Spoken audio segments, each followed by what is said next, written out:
কি বলেছে বোন আমার ভাই আমার কারো ইজ্জত নিয়ে খেললো না। ভাই ভালো কাজ করেন, ভিডিওটা শেয়ার করে। বোন আমার, যার কাছে তুমি নেই তার কাছে পৃথিবীর কোনো সম্পদ নেই।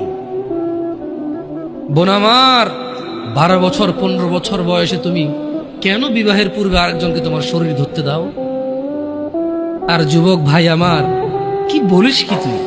এই পৃথিবী আর পৃথিবীতে যা আছে এর চেয়ে মূল্যবান হচ্ছে এই মেয়েটা।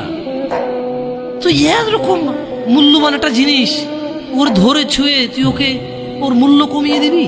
এত বড় জুলুম ওর প্রতি তোর! তুই আল্লাহকে ভয় করিস না তাই বলে এতটা এতটা কি বলিস তুই? তুই কি কারো গাড়ির গ্লাস ভাঙছিস জীবনে? না। কেন? ওর লস হবে। তুই কি কোনোদিন কোনো মানুষকে ঘুষি দিছিস? না, কারণ তাহলে ও বেচারা কষ্ট পাবে।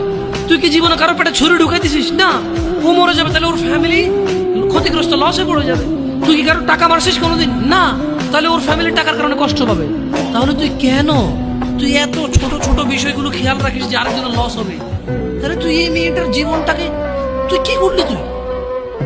তুই পুরো পৃথিবী আর পৃথিবীতে যা আছে সবকিছু বিক্রি করলে যে সম্পদ হবে, সবকিছু অর্জন করলে যে অর্জন হবে, এর চাইতে মূল্যবান